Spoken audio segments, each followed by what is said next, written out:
సచ్చిదానందరూపాయ విశ్వోత్పత్యాదిహేతవే తాపత్రయ వినాశాయ శ్రీకృష్ణాయ వయం నమః. ఓం క్లీం కృష్ణాయ గోవిందాయ గోపీజనవల్లభాయ నమః.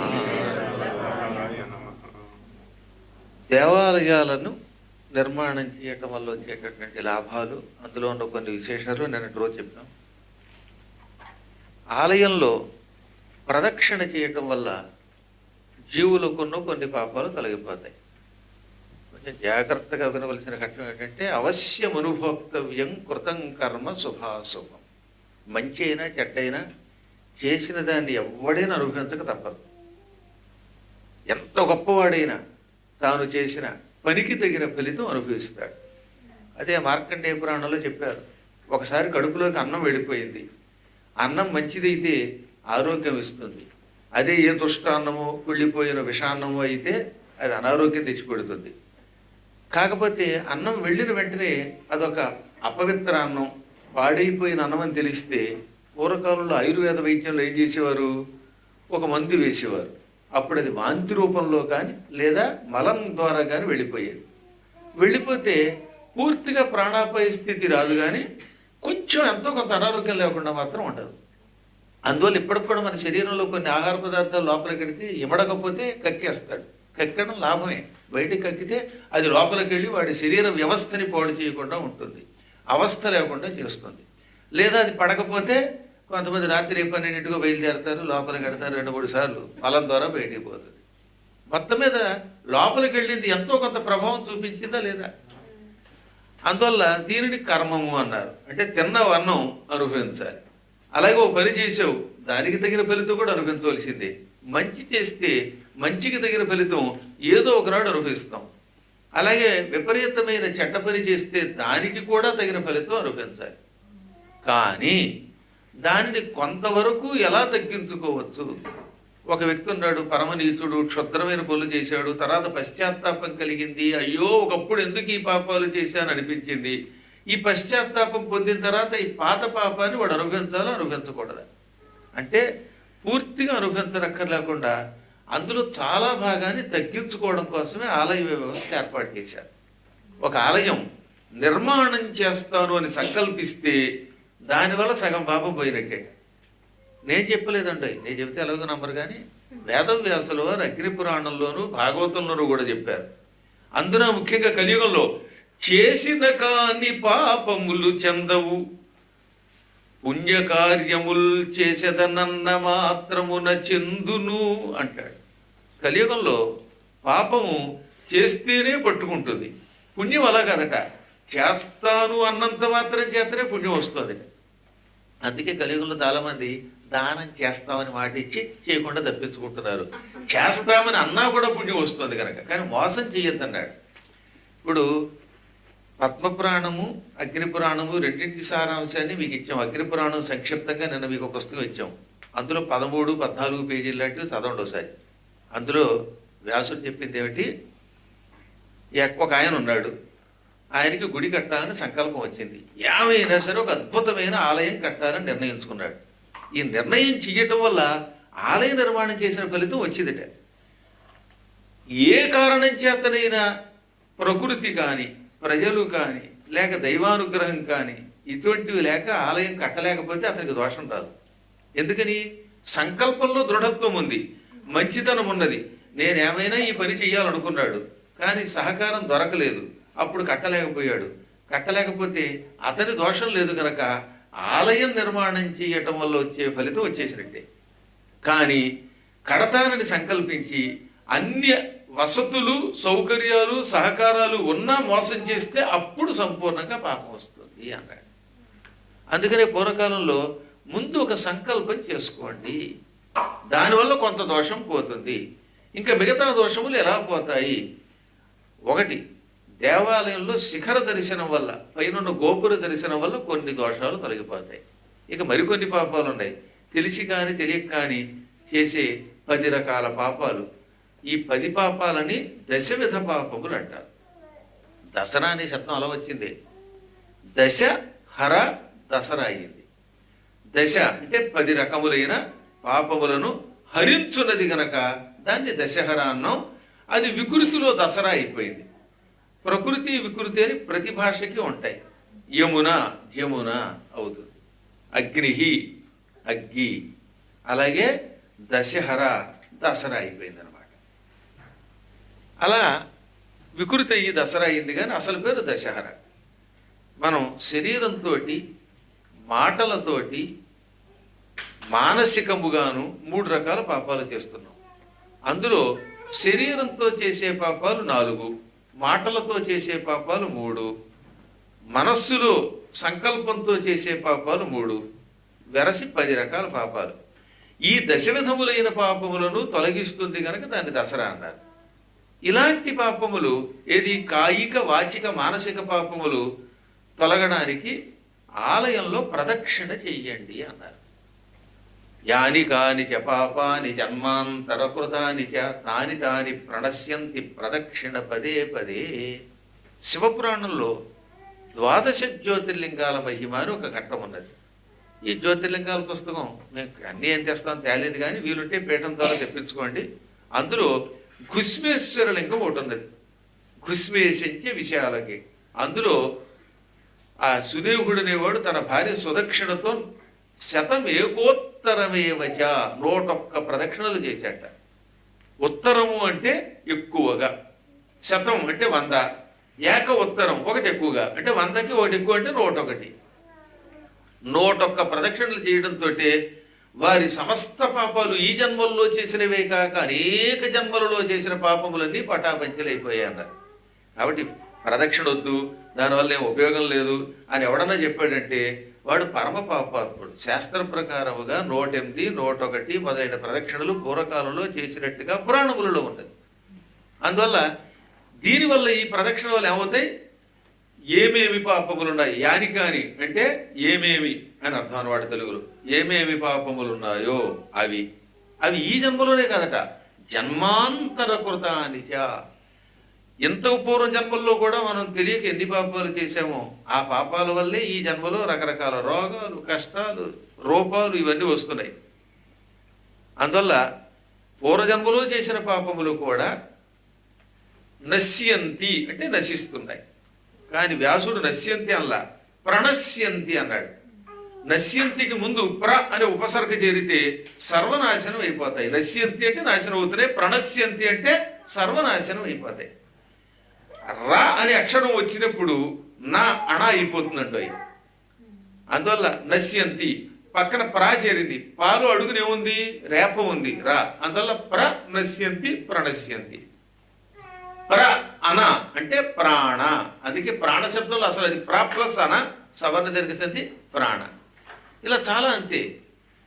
ఎక్కువ శబ్దములు తెలియకుండా త్రినయన త్రినయన అవుతుంది అనమాట. అందువల్ల ప్రణశ్యంతి అంటే విడితీసినప్పుడు ప్రా ప్లస్ నశ్యంతి అంటే సర్వనాశనం అయిపోతున్నాయి. మళ్ళీ నాశనం అవడంలో కూడా ఏదో కొంచెం కొంచెం తప్పుకోకుండా ఆ క్షణమే అగ్నిలో వేసిన గడ్డి పరకల్లాగా దూది పింజలులాగా భస్వం అయిపోతాయి. పైగా పదే పదే అన్నాడు. పదము అంటే కాలు. ప్రదక్షిణ చేసేవాడు ఏం చేస్తాం, ఒక కాలు ఎత్తి ఇంకొక కాలు కింద పెడుతున్నాం. అలా అడుగు తీసి అడుగు వేసినప్పుడల్లా పదే పదే అంటే అడుగడుగునకు ఈ జన్మలో కానీ పూర్వజన్మలో కానీ ఏ ఏ పాపములు చేశామో ఇవన్నీ భస్వం అయిపోతున్నాయి. అందువల్ల తప్పనిసరిగా ఆలయానికి వెళ్ళినప్పుడు ఎన్నో కొన్ని ప్రదక్షిణలు చెయ్యాలి.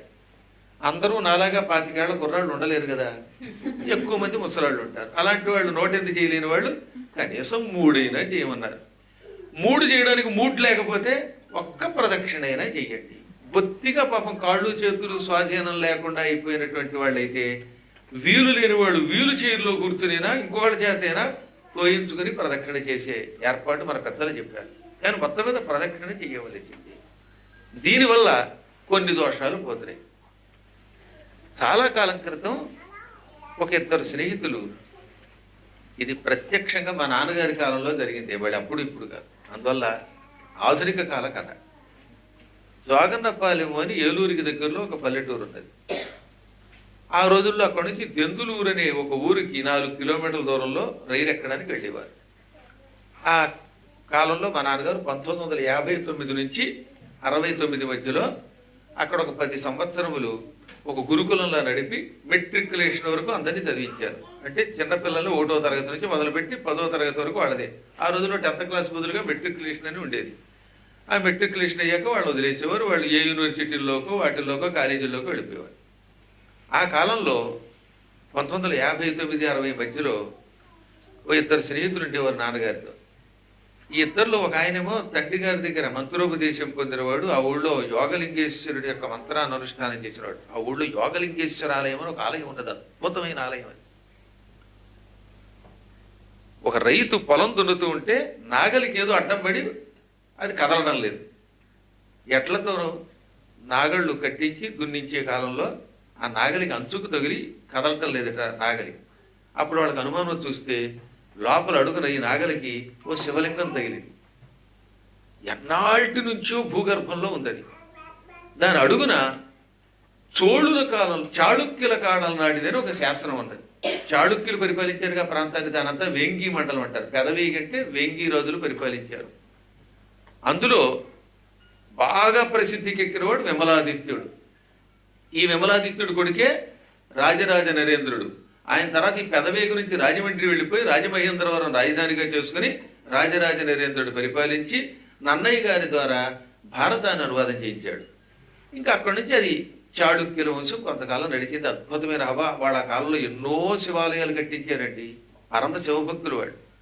తూర్పు చాళుక్యులు, పశ్చిమ చాళుక్యులు అని 2 రకాలుగా విడిపోయారు. పశ్చిమ చాళుక్యులంతా కర్ణాటకలో ఉండిపోయారు. తూర్పు చాళుక్యులు అంటే ఇటువైపు తూర్పు వైపు వచ్చి ఈ రాజమండ్రి ఈ ప్రాంతాల్లో గోదావరి తీరంలో సామ్రాజ్య స్థాపన చేసి అద్భుతంగా నడిపారు. అందులో శక్తివర్మ అన్నగారు, ఆయన తమ్ముడు విమలాదిత్యుడు అనమాట. ఆ కాలంలో ఎన్ని ఆలయాలండి. అందులో రాజరాజ నరేంద్రుడు ఏమంటాడు నన్నయ్య గారితో, ఇవి ఏను సతతంబునా ఎడకరం విష్టంబులైయుండు, ఇవి ఏను సతతంబునా ఎడకరం విష్టంబులైయుండు పాయవు, భూదేవ కులాభితర్పణ మహీయ ప్రీతియున్ భారత శ్రవణాసక్తియు పార్వతీపతి పదాబ్జ ధ్యాన పూజా మహోత్సవమున్ సంతత దానశీలతయు శశ్వత్ సాధు సాంగత్యమున్. ఆయన భారతం రాయించే ముందు నన్నయ్య గారితోటి పిలిచి ఇలా అన్నట్ట, నాకు 5 పనులంటే బాగా ఇష్టము, ఈ 5 పనులు నిద్దట్లో కూడా విడిచిపెట్టను. అందులో ఒకటి ఏమిటనమాట, మొదటి బ్రాహ్మణులకు దానము చేయట, భూదేవ కులాభితర్పణ మహీయ ప్రీతియున్, మంచి పండితులైన బ్రాహ్మణులకి దానం చేయటం మొదటిది. భారత శ్రవణాసక్తియు, నిత్యం భారతం వినాలనే కోరిక. నాకు భారతం అంటే అంత పెద్ద సంస్కృతం నేను చదువుకున్నాను కాబట్టి వినగలను, రాయగలను. కానీ సామాన్య ప్రజలకి అది అందదు కనుక తెలుగులో అనువాదం చెయ్యి అన్నాడు ఆయన. కాబట్టి భారతం అంటే ఇష్టంట. ఇక మూడవది పార్వతీపతి పదాబ్జ ధ్యాన మహోత్సవము అన్నాడు.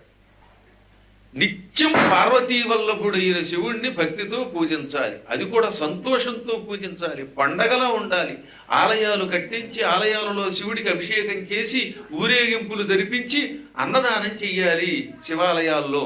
అది పార్వతీపతి పదాబ్జ ధ్యాన పూజ మహోత్సవము అన్నాడు ఆయన.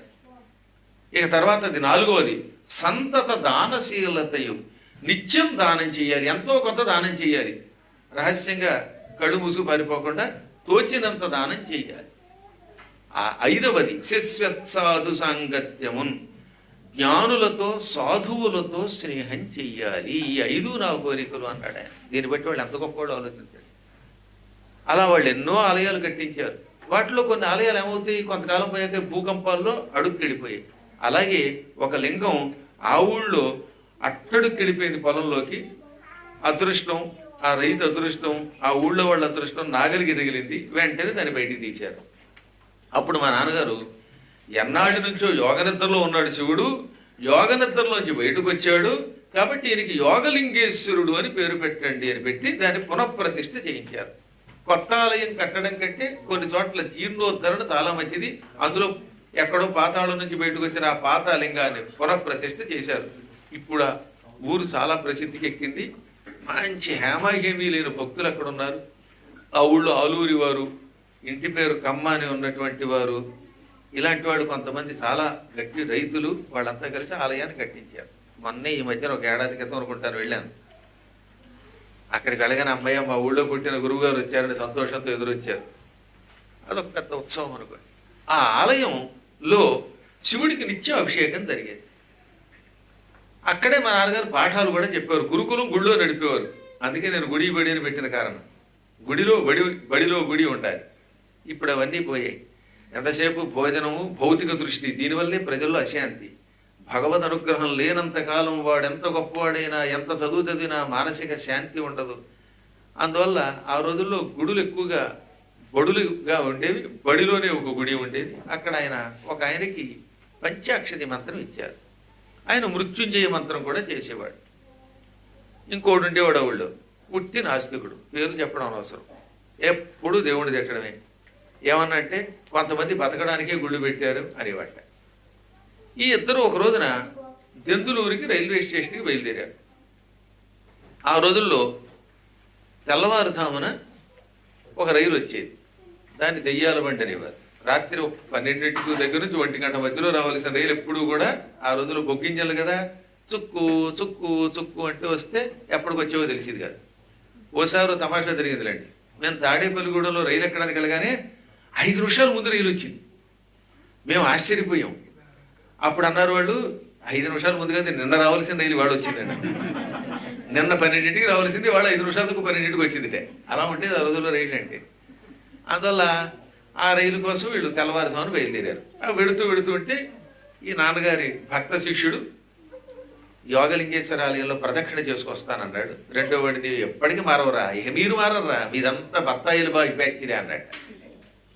మనబొట్టి వాళ్ళంతా, బొట్టెట్టుకునే వాళ్ళంతా బత్తాయి బ్యాచిరే వాళ్ళ దృష్టిలో. పిచ్చి పీరుగులకి తెలియదు కానీ అసలు బత్తాయి రసం అంత ఆరోగ్యం లేదు. వాడికి ఎంతసేపు ఉపద్రవాలు, ఆ ఉపద్రవాల వల్ల వచ్చే నష్టం వాడికి తెలియదు. మన పొట్టి వాళ్ళ బత్తాయి రసం ఎంత మంచిదండి. ఇప్పటికి కూడా ముసాంబని అంటారే, దాన్ని ఏమంటారు మీరు? ముసాంబి తాగితే మోసం ఉండదు ఆరోగ్యానికి. అందువల్ల ఏదో తిట్టేవాడు వాడు. అయినా సరే నేను ప్రదక్షిణ చేస్తాను, నువ్వు నా కోసం ఆగితే ఆగు లేకపోతే పో అన్నట్ట. సరే అవుతానులే, మనందరం స్నేహితులం కదా అన్నాడు. ఈ నాస్తికుడు బయట ఉన్నాడు. లోపలికి ప్రదక్షిణ చేస్తుంటే ఆ లోపల ఒక బిల్వ వృక్షం ఉంది, మారేడు చెట్టు. ఆ మారేడు ముళ్ళు కింద పడింది, ముళ్ళు కాలులో దిగింది. నచ్చినంత పని దానికి. ఇవాళ పొద్దున ఒక ఆయన పెడితే చిలక వేలు కొరికినట్టుగా ఆయనకు లోపల మారేడు ముళ్ళు దిగింది కాలులో. ఇంకా బాబోయ్ రక్తం కారింది. గుడ్డ కట్టుకున్నాడు, కుంటుకుంటూ ప్రదక్షిణ చేశాడు. ఆ బయట స్నేహితుడు ఏమన్నాడు తెలుసా? పిచ్చి పేరుగా, దేవుడున్నాడు దేవుడున్నాడు లోపల ప్రదక్షిణకి వెళ్ళావు, నీకు ముళ్ళు గుచ్చుకుంది, నెత్తురు కారింది, నేను బయట ఉన్నాను, నాకేం జరిగిందో తెలుసా అంటే ఏం జరిగింది అన్నట్టు. ఎవడో గొలుసు పారేసుకున్నారు, గొలుసు దొరికింది, బంగారం గొలుసు, 12 కాసులు గొలుసు. చూసావా, దేవుడి కేసి పెడితే నీ కేసు అలా ఏడిసింది, ముళ్ళు గుచ్చుకుంది, నేను బయట ఉంటే 12 కాసులు గొలుసు దొరికింది చక్కగా అన్నాడు. ఒరే నేను ఎక్కువ నడవలేకపోతాను, కొంచెం మెల్లిగా నడుస్తాను, నువ్వు వెళ్ళిపో అన్నట్టు. నీ కర్మ అని వీడి గొలుసు పుచ్చుకు వెళ్ళిపోయాడు. ఆ తర్వాత ఏమైంది, ఈయన మెల్లిగా కుంటుకుంటూ వెళ్ళాడు. వెళ్ళేసరికి రైలు వెళ్ళిపోయింది. ఇదేమిట్రా బాబు, గురువు గారు చెప్పినట్టుగా ప్రదక్షిణ చేశాను, కొంచెం చివుక్కుమంది మనస్సుకి. రైలు వెళ్ళిపోయింది, పని అయిపోయిందేమో అనుకున్నట్ట. మీరు చెబితే నమ్మరు, దెందులూరు దాటిన తర్వాత ఓ 2 స్టేషన్ల తర్వాత రైలు పట్టాలు తప్పింది. ఇప్పటికి కూడా పాత పేపర్లు చూడొచ్చు. సరిగ్గా ఈయన కూర్చుని పెట్టి వెనకాతలు ఉన్న పెట్టే తప్పింది, కింద పడింది, వీడు తెచ్చాడు. 12 కాసులు గొలుసు దొరికింది, పైకి వెళ్ళిపోయాడు. ఇంకా ఈ కాసుతో పాటు యమలోకానికి కొత్త కేసుగా వెళ్ళిపోయాడు. ఈయనకి కాలు కుంటుకుంటూ వెళ్ళాడు, రైలు తప్పిపోయింది, ప్రాణం నిలబడింది.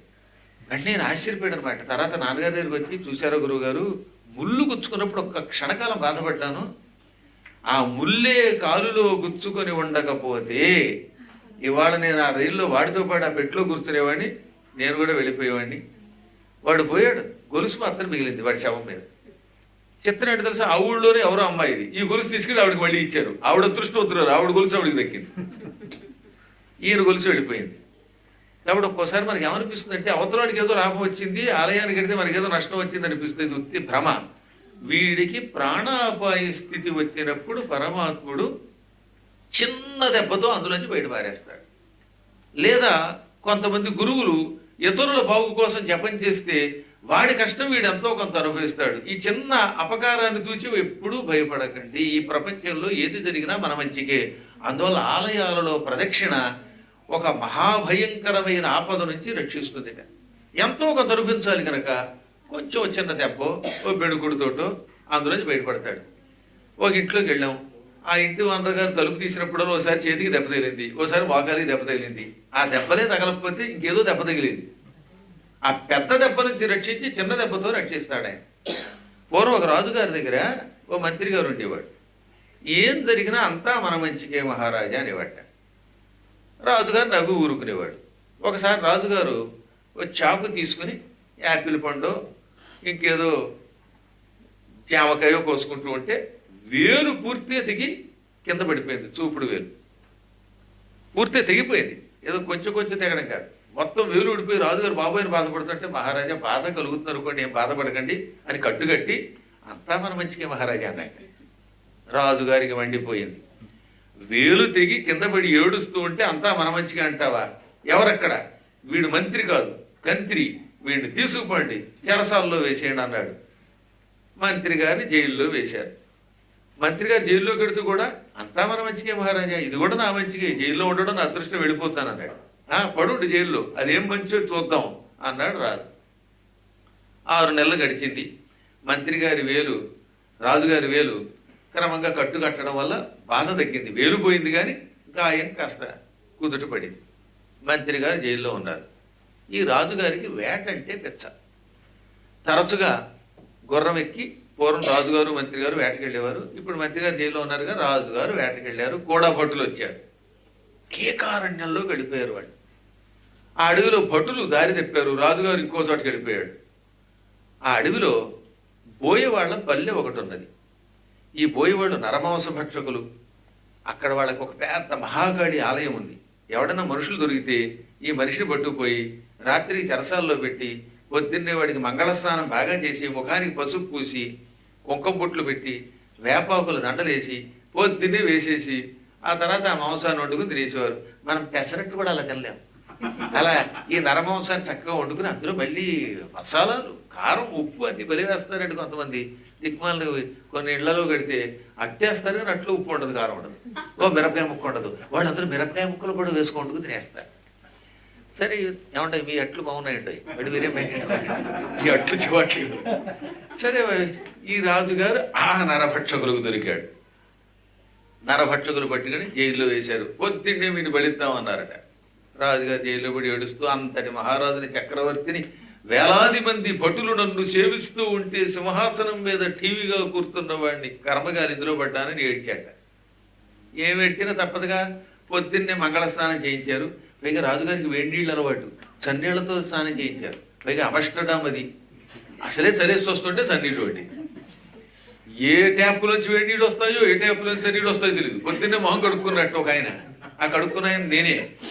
పొద్దున్నే చెప్పగానే చన్నీళ్ళు, ఆ చన్నీళ్ళు మొహం మీద పడగానే కన్నీళ్ళు వచ్చి పెట్టారు. సరే ఆ తర్వాత చెప్పారు ఓనర్ గారు, ఏమంటాయి ఈ వేపు వేడి నీళ్ళు అంటే ఈ వేపు చన్నీళ్ళు అన్నారు. అదేదో ముందు చెప్పొచ్చుగా, తర్వాత చెప్పారు వాడు అనుభవం అయ్యాక. ఆ రకంగా సరే ఏమైతేనే పాపం చన్నీళ్ళతో స్నానం చేయించి ముఖానికి పసుపు పూసి కుంకుమ బొట్టు పెట్టి రాజుగారి మెడలో వేప మండలేసి మహాకాళీదేవి దగ్గర తీసుకెళ్ళారు. అక్కడ ఒక గణాచారు ఉన్నాడు. వాడు పైగా హోం పట్టు, హైం పట్టు, కాళీ పలుకు పలుకు అంటూ అరవడం మొదలెట్టాడు. అసలు అరుపురికి సగం ప్రాణం పోతుంది. ఆ తర్వాత పెద్ద కత్తి పట్టుకొచ్చి మొహం మీద ఇలా చూపించారు, చెడిపించారు. అక్కడ దెమ్ముంటే ఆ దెమ్మ మీద తలకాయ పెట్టన్నారు. రాజుగారు ఇలా 2 చేతులు తల పెట్టగానే వెంటనే గణాచారి ఆపండి అన్నట్టు డప్పులు ఆపేశారు. డప్పులు ఏమిటన్నాడు నాయకుడు, వీడికి వేలు దిగిపోయింది, వికలాంగుల్ని బలివ్వకూడదు. అయ్యయ్యో తెలియలేదు మనకి, నయమే. వీడిలా చేతులు పెట్టి ఉండకపోతే, ఆ వేలు తెగిన విషయం మనకి తెలియకపోతే బలిస్తే అపచారం అయ్యేది, మహాపాపం. అవయవ లోపం ఉన్నవి ఏ జంతువైనా మనిషి అయినా బలికి పనికిరాడు, వాళ్ళ నియమం అది. అందుకని వీడిని వదిలేయండి అన్నారట. నాయకుడికి మండి, దౌర్భాగ్యుడు నువ్వెందుకు దొరికేవరా బాబు, ఆ వేలు లేదని ముందే చెప్పచ్చు కదా అని బొక్క మీద 2 పోట్లు పొడిచి కట్లిప్పి పో అన్నారు. అమ్మాయి అనుకున్నాడు రాదు. ఆనాడు మా మంత్రి గారు వేలు తెగిపోతే అంతా మన మంచికే మహారాజా అన్నాడు.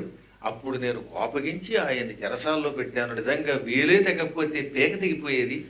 భగవంతుడు ప్రాణభిక్ష ఇలా పెట్టాడనమాట అనుకుని ఆనందంతో మొత్తం మీద ఓపిక తెచ్చుకుని బయలుదేరాడు. దారిలో భటులు ఎదురొచ్చారు. భటులతో కలిసి నగరానికి వెళ్ళడంతో చెరసాల దగ్గరికి వెళ్ళి తాళం తానే స్వయముగా తీయించి మంత్రిని బయటికి తీసుకొచ్చి చేతులు రెండు పట్టుకుని, మంత్రి నన్ను క్షమించు అని జరిగిందంతా చెప్పి, నువ్వు చెప్పింది నిజం, అంతా మన మంచికే, వేలే తగ్గకపోతే పేక తెగిపోయేది, నేను చచ్చేవాడిని, అనవసరంగా నేను జైల్లో పెట్టి ఏడిపించారు, నన్ను క్షమించరు. కానీ ఇప్పుడు మంత్రి గారు అన్నారు ఇది నా మంచిగా మహారాజా అన్నాడు.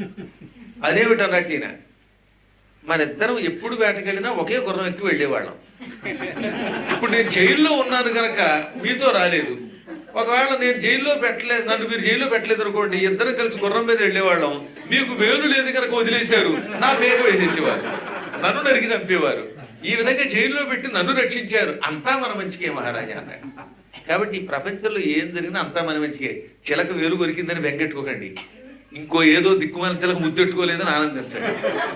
మన ప్రాణం నిలబడిందని ఆనందించాలి. చిన్న చిన్న వాటికి అన్నిటికీ బెంగ పెట్టుకుని అయ్యో ఇలా జరిగింది అలా జరిగింది అనేది తీసి పక్కన పెట్టేయండి. సర్వం పరమేశ్వరుని యొక్క అనుగ్రహమే. ఇదే ధైర్యంతో ఇన్నేళ్లుగా జీవిస్తున్నాం మేము. ఎప్పుడు అధైర్యం అన్నది ఎరగను నేను. ఏం జరిగినా దీని వెనక ఏదో ఒక కారణం ఉంటుంది, మనకి తెలియని ఒక విచిత్రమైన కారణం ఉంటుంది. కార్యకారణ సంబంధం పరమాత్మది.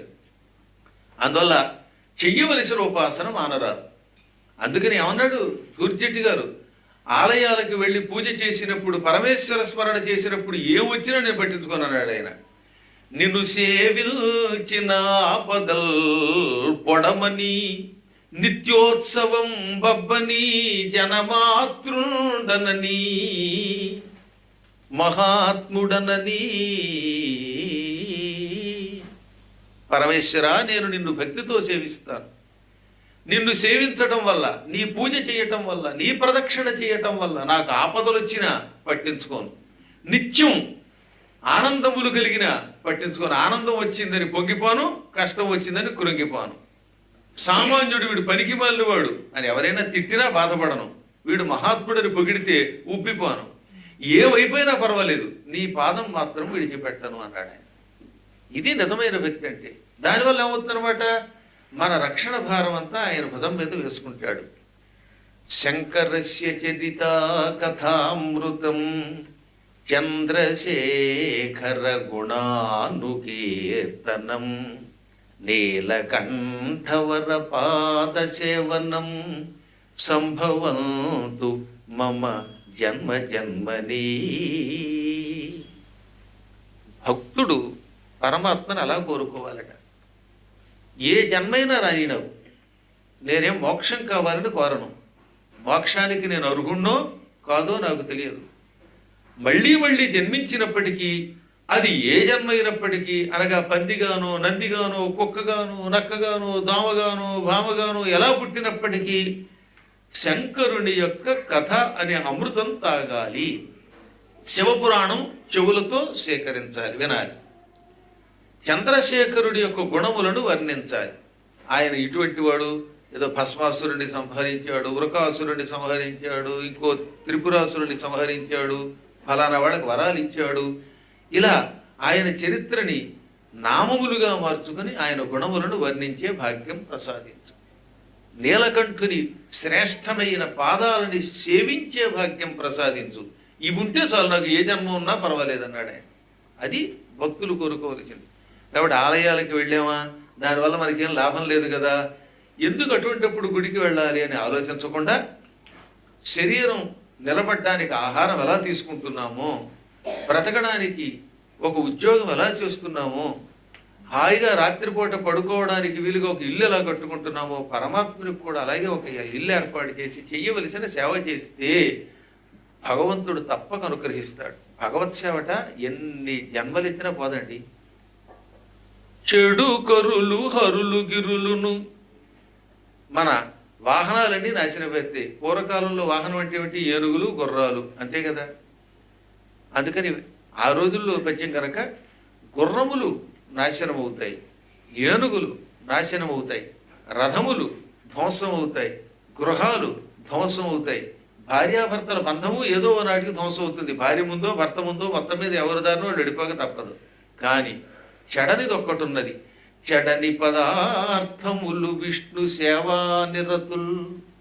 ఎప్పటికీ చెడని పదార్థం శ్రీ మహావిష్ణువు పాదసేవ అన్నాడు భాగవతంలో. వేదవ్యాసుల వారు చెప్పిన దానికి పోతన గారు అనువాద పద్యమిది. భగవత్ సేవ ఎన్ని జన్మలెత్తినా మన వెంట వస్తూనే ఉంటుంది, అది రక్షిస్తూనే ఉంటుంది. ఎప్పుడో ఒక జన్మలో ఇంత పుణ్యం చేస్తే ఈ జన్మలో కూడా కాపాడుతుంది. అందుకని భగవద్గీతలో కృష్ణుడు అత్యల్పమపి ధర్మస్య త్రాయతే మహతో భయాత్ అన్నాడు.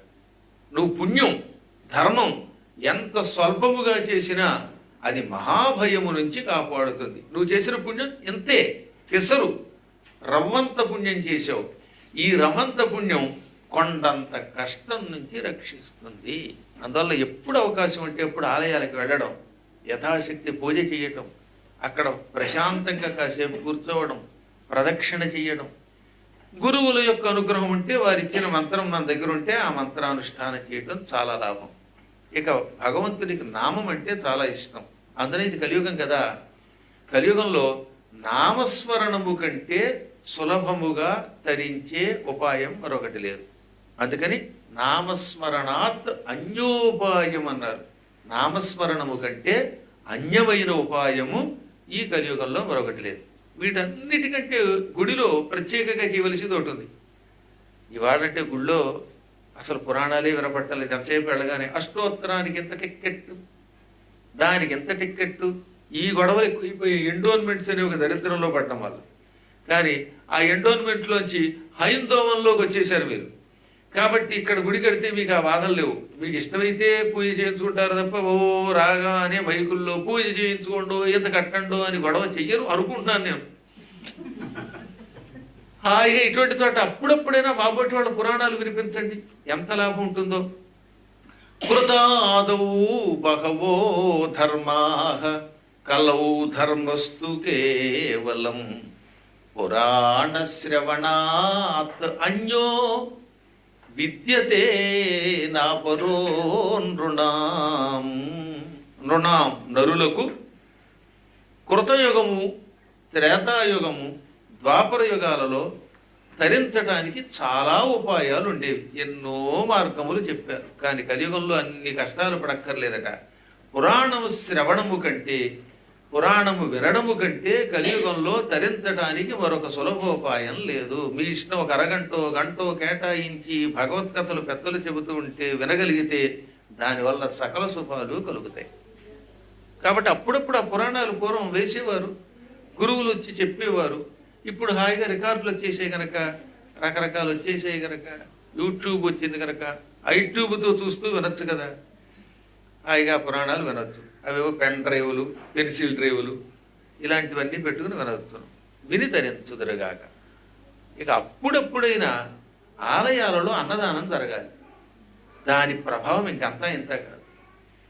అన్నదానం వల్ల లాభం ఏమిటి? భక్తులు ఖచ్చితంగా వస్తారు అన్నదానం జరిగితే. అందులో ఇటువంటి దేశాల్లో అయితే అమ్మయ్య శని ఆదివారాల్లో అసలు ఎప్పుడు వంటలు మానేశారు కూడా చాలామంది.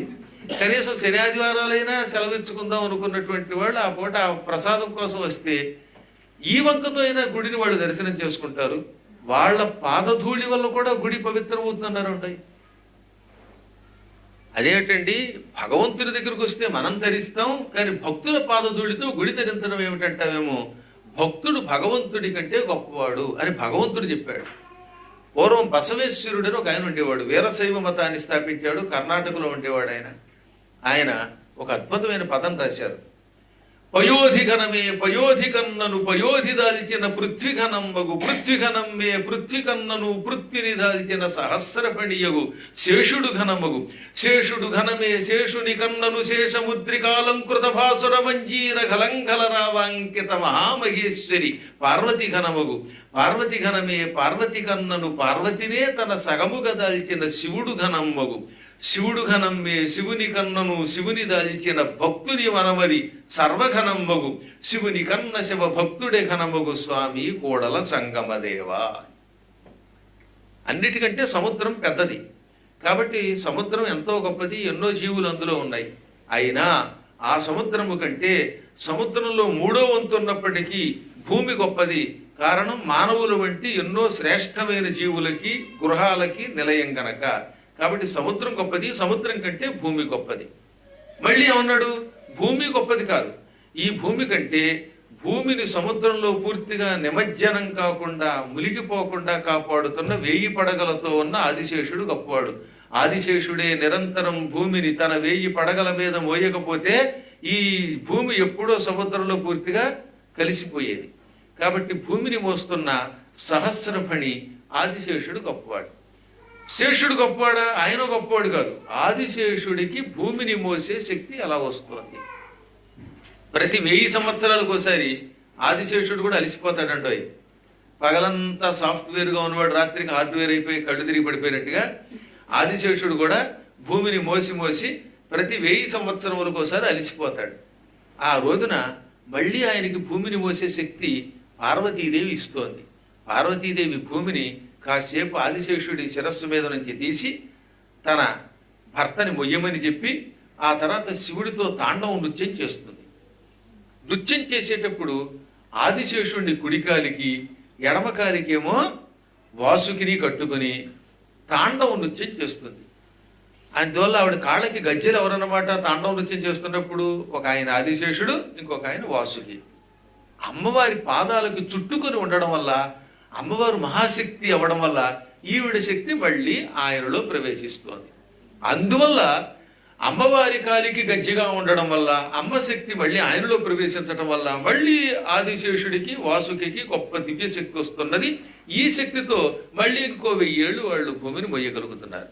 కాబట్టి తరచుగా అమ్మ తన పాదములకి గజ్జిగా మార్చుకుని ఆదిశేషుడికి భూమిని మోసే శక్తిని ప్రసాదిస్తోంది కనుక శేషముద్రికాలంకృత భాసుర మంజీర ఖలంఖలరావాంకిత అయిన మహామహేశ్వరి పార్వతి గొప్పది. ఆదిశేషుణ్ణి గజ్జిగా మార్చుకుని ఆయనకి శక్తి ప్రసాదిస్తూ గల్లు గల్లు మరి కాలి గజ్జెలు రవడిస్తూ ఉండగా శివునితో తాండవ నృత్యం చేస్తున్న పార్వతి గొప్పది. మళ్ళీ ఇప్పుడు పార్వతి గొప్పది కాదట. పార్వతి కంటే పార్వతిని తన శరీరములో సగభాగంలో ధరించిన అర్ధనారీశ్వరుడు అని పేరు పొందిన శివుడు గొప్పవాడు. చివరికి వచ్చేకపోయిన శివుడైనా గొప్పవాడా అంటే ఆయన గొప్పవాడు కదంటాడు. ఎంత గొప్ప పద్యమో చూడండి, ఈ పదమో ఆలోచించండి. ఈ సముద్రం గొప్పది, సముద్రం కంటే భూమి గొప్పది, భూమి కంటే భూమిని మోసే శేషుడు గొప్పవాడు, శేషుడి కంటే శేషుడికి శక్తి ప్రసాదిస్తూ కాలికి గజ్జిగా కట్టుకున్న పార్వతి గొప్పది, పార్వతి కంటే పార్వతిని తన శరీరంలో సగంలో నిలబెట్టుకున్న శివుడు గొప్పవాడు. చివరికి వచ్చేసరికి శివుడు గొప్పవాడు కాదు, శివుడి కంటే శివుడిని తన మనస్సులో పెట్టుకున్న శివభక్తుడు గొప్పవాడు. శివుడు కేవలం గుళ్ళోనో కైలాసంలో కాదట, అసలు భక్తుడి మనస్సులో ఉంటాడు. కారణం నిరంతరం కళ్ళు మూసుకున్నా కళ్ళు తెరిచినా అన్నం తింటున్నా తిరుగుతున్నా త్రాగుతున్నా శివశివ శివశివ అని ధ్యానం చేసే భక్తుడు ఎంతో గొప్పవాడు గనక శివుణ్ణి తన హృదయంలో పెట్టుకోవడం వల్ల శివభక్తుడు గొప్పవాడు. శివుని కన్న శివభక్తుడే ఘనమగు స్వామి కోడల సంగమదేవ అంటాడు. కాబట్టి భక్తుడు అంత గొప్పవాడు. భక్తులు గుడిలో ప్రదక్షిణ చేస్తూ ఉంటే వీళ్ళ అరికారి కింద ఉన్న దుమ్ము, అందుకే కాళ్ళకి సాక్స్ వేసుకోకుండా ప్రదక్షిణ చేయాలి ఆలయాల్లో. మన పాదధూళి ఎక్కడ పడితే ఆ ధూళికి శివుడు సంతోషించి వీడికేమో మోక్షం ఇస్తాడు, శుభం ఇస్తాడు, ఆలయానికి దివ్యశక్తి ఇస్తాడు. ఆఫ్ కోర్స్ మీరు ఈ హైందవంలో లోపలికి వచ్చినా సాక్స్ వేసుకోవాల్సి వస్తుంది. సాకు లేకపోతే ఏ సాకు లేకుండా వీడి కళ్ళు బయలు కమ్ముతున్నాయి. కాబట్టి ఇక్కడ విధానం వేరు. కానీ భారతదేశంలో ప్రదక్షిణ చేసేవాళ్ళు కాళ్ళకి చెప్పులు, ఈ బూట్లు వేసుకోవడానికి పనికొచ్చే సాక్స్ అన్నీ తీసి పక్కన పెట్టి ఖాళీ కాళ్ళతో ప్రదక్షిణ చేస్తే కాళ్ళకి మంచిది. ఈ పాదధూళి అక్కడ పడడం వల్ల పరమేశ్వరుడు సంతోషిస్తాడు, ఆలయానికి శక్తినిస్తాడట, ప్రదక్షిణ చేయటం వల్ల వీడికి భుక్తినిస్తాడు. నేను నా చిన్నప్పుడు 5-6 ఏళ్ల వయస్సులో శ్రీశైలం నడిచి ఆ రోజులు ఎప్పటి మాటిది, నేను 66లో పుట్టానంటే ఇంచుమించుగా 71, 72 ఆ కాలాల్లో అనుకుంటాను. కాలి నడకని శ్రీశైలం వెళ్ళాను. అక్కడికి వెళ్ళగానే తెలియకుండానే కవిత్వం వచ్చింది. అప్పటికే నాకు పెద్దగా అక్షరాలు భాష రాదు, కానీ తెలియకుండా నేను రాసింది శ్లోకం. తర్వాత మా నాన్నగారు చెప్పారు, అప్పుడు భాష నేర్పి ఛందస్సు నేర్పి కవిత్వం రాయమన్నారు. ఆనాటికి ఏది ఈ శ్లోకం రాసేనాటికి నాకేం పెద్దగా ఛందస్సు అంటే ఏమీ తెలియదు.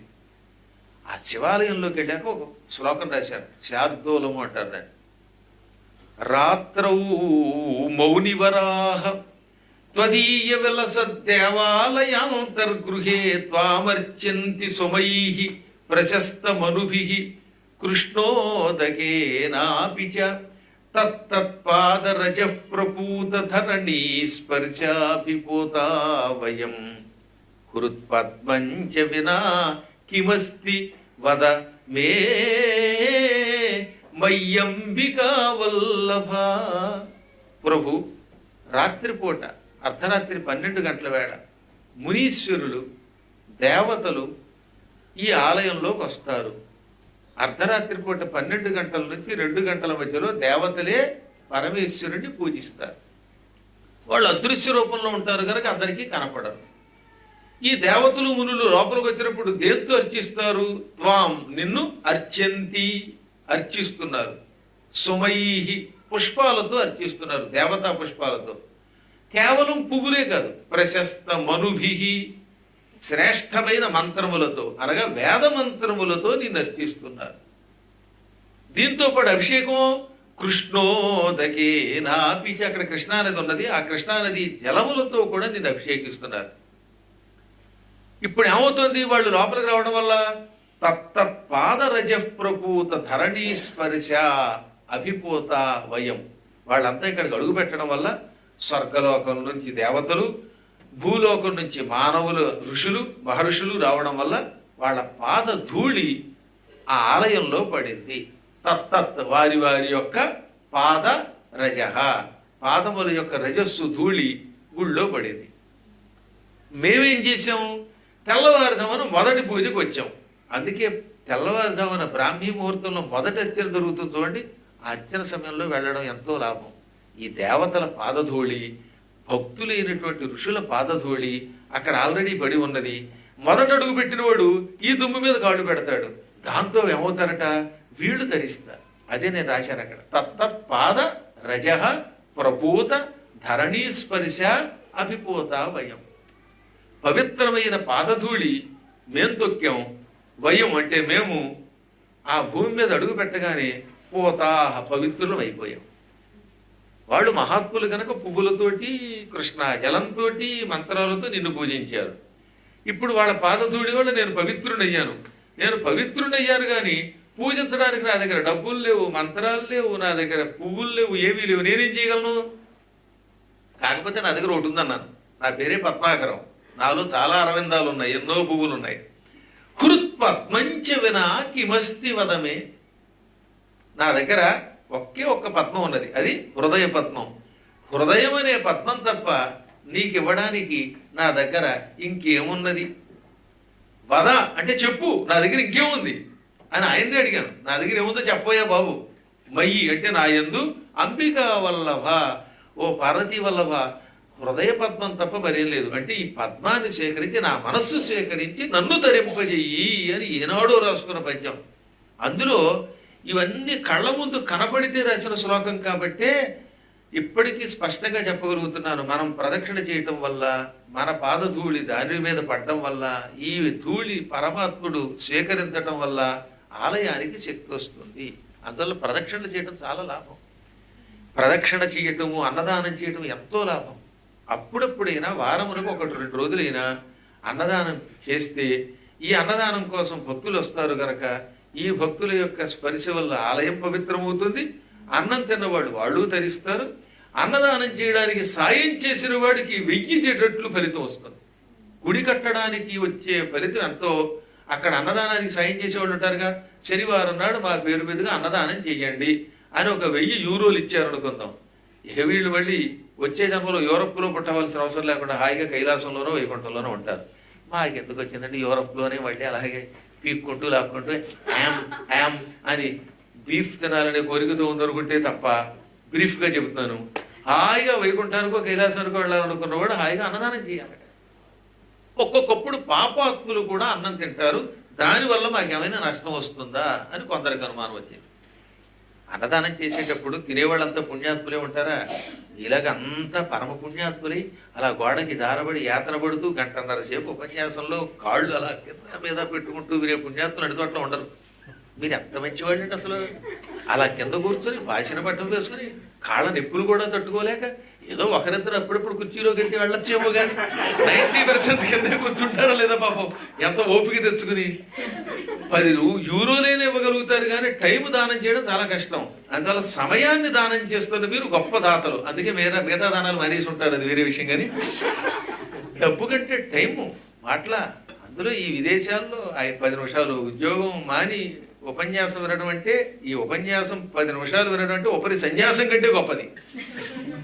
అయినా పుణ్యాత్ములు వీరు. కాబట్టి మీలాంటి పుణ్యాత్ముల్ని పక్కన పెడితే కొన్ని చోట్ల పాపాత్ములు కూడా భోజనం చేస్తే ఏదైనా నష్టమా? అది నష్టం కాదంటోంది ఆలయ వ్యవస్థ. అత్యంత ప్రాచీన కాలంలో ఒక కేకారణ్యంలో పాడైపోయిన ఒక ఆలయం ఉన్నది. ఓ అర్చకుడు ఆయన ఉన్నాడు, స్వతంత్రంగా తానే అర్చన చేసుకోగలిగిన వేద పండితుడు. ఆయన అనుకోకుండా అడవికి వెళ్ళాడు.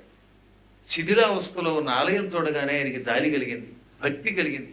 పరమేశ్వర, నాకు బోలెడంత ధనం ఉన్నది, పాండిత్యం ఉన్నది, ఈ ఆలయాన్ని పునర్నిర్మాణం చేస్తానని సంకల్పించుకుని అద్భుతంగా అడవిలో ఆలయ నిర్మాణం చేశాడు. అది ఏ ఊరికి వెళ్ళాలన్నా ఈ అడవిలో ఉన్న ఆలయం నుంచి కనీసం 40-30 మైళ్ళు ఉందిట. ఒకటి ఆలోచించవలసింది, ఆ రోజుల్లో అడవి అది కేకారణ్యం, పైగా కాలినడకన గుర్రాల మీద వెళ్ళే కాలం అది. ఒకవేళ రథాల మీద రావాలన్నా అడవిలోకి రావాలంటే చాలా మార్గం కేకారణ్యం అవడం వల్ల గుర్రాలు రథాలు వెళ్ళవు కూడా. అటువంటి కేకారణ్యంలో డబ్బు ఖర్చు పెట్టి గుడి కట్టించాడు. ఈ ఆలయం చాలా గొప్పదని చుట్టుపక్కల ప్రసిద్ధికి ఎక్కడం వల్ల భక్తులు దర్శనానికి వచ్చేవారు. కానీ ఉదాహరణకి అమస్టర్డామ్ నుంచి ఐదోవనకి వీరు ఏదో కారులో కాబట్టి 2 గంటల్లో వస్తున్నారు. ఆ రోజులో నడిచి రావాలంటే ఓ పూట అంతా పడుతుంది. పొద్దున్న బయలుదేరితే సాయంకాలానికి వచ్చేవారు. సాయంత్రం దాకా అక్కడికి ప్రయాణం చేసి వచ్చిన వాడు చీకట్లో ఎక్కడుండాలి? పైగా రాత్రికి తిండి లేకపోతే ఎలా ఉంటాడు? ఇది దృష్టిలో పెట్టుకుని ఈయన ఆ గుడి పక్కనే ఒక సత్రం కట్టించాడు. సత్రం అరుగుల మీద పడుకోవచ్చు, దాంతోపాటు అన్నదానం కూడా ఏర్పాటు చేశాడు. ఎవరో ఒకళ్ళిద్దరు సహాయం చేస్తే చేసేవారు, లేకపోతే ఆయన భార్య అర్చన అనంతరం స్వయంగా నడుం కట్టుకుని వంట చేసేవారు. మంచి భోజనం వండేవారు. పులిహార, దద్దోజనం. కొంతమంది దద్దోజనం వండుతారండి, దిక్మాల వాళ్ళు కొంతమంది వండితే అది మెతుకుల్లో ఉంటుంది. కానీ మంచి అన్నం బాగా వండి చక్కని పెరుగు పోసి మేగడలా తట్టు తెలుతూ ఉంటే పోపు పెట్టాక ఆ దద్దోజనం తింటే స్వర్గానికి మెత్తడి దూరంలో ఉన్నట్టు ఉంటుంది. అలాంటి భోజనాలన్నీ వండి పెట్టేవాడే. ఈ అడవిలో అన్నదానం దొరుకుతుందనే విషయం తెలిసింది గనక, మకాం రాత్రికి ఉండొచ్చు అని తెలిసింది గనక అన్ని ప్రాంతాల నుంచి జనం వచ్చేవారు. అక్కడ రాత్రిపూట పడుకొని భోజనం చేసి మెచ్చుకుని వెళ్ళేవారు. కొందరు కానుకలు ఇచ్చేవారు, కొందరు ఇచ్చేవారు కాదు. ఇచ్చినా ఒప్పైనా ఈయనకి డబ్బు ఉంది కనుక అన్నదానం చేసేవాడు.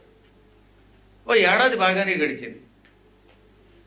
ఒకరోజు ఏం జరిగింది, ఆ శివాలయంలో దీపారాధన కోసం ఒక పెద్ద ప్రమిద ఉన్నది. ఆ ప్రమిదలో రోజు ఆవు నెయ్యో నూనె పోసేవాడు ఆయన. నువ్వుల నూనెతో చేసే దీపం చాలా మంచిది, కుదిరితే ఆవు నెయ్యి మరీ మంచిది.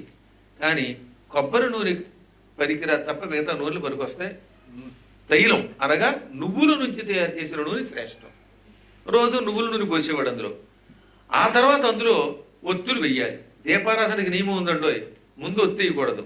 సాధ్యం ముందు నెయ్యి పోయము. అక్కడ నెయ్యి అంటే అక్కడ తైలం, అది కూడా పోయొచ్చు. ముందు నూనె పొయ్యాలి. కుంది తీసుకున్నాక నూనె పోసాకే అప్పుడు ఒత్తి వెయ్యాలి. అప్పుడు తర్వాత ఏమన్నారు, త్రివర్తి సంయుక్తం. వర్తి అదే తెలుగులో ఒత్తి. త్రి అంటే 3 ఒత్తులు వెయ్యవలను. ముందు నెయ్యి పోయవలను, ఆ తర్వాత అందులో 3 ఒత్తులు వెయ్యాలి. అప్పుడు వహ్నినా యోజితం ప్రియం. నిప్పు పెట్టుము దానికి. వహిని అంటే అగ్ని, అగ్నితో దాన్ని ముట్టించుము. ఈ మధ్యన ధర్మ సందేహాల్లో ఒక ఆయన అడిగాడు, అగ్గిపెట్టితో దీపారాధన చేస్తే పాపంట కదండి, ఎవడు చెప్పాడు వీడికి? ఆ రోజులు అగ్గిపెట్టుందా? అగ్గిపెట్టిన దీపారాధన నకుర్యాత్తని అని రాయల వ్యాసుడు. ఇప్పుడు అగ్గిపెట్టులు వచ్చాయి కూడా శుభ్రంగా వెలిగించు. లేనిపోని కొత్తవన్నీ కల్పించి మీ కొంపలు ముంచేస్తారు.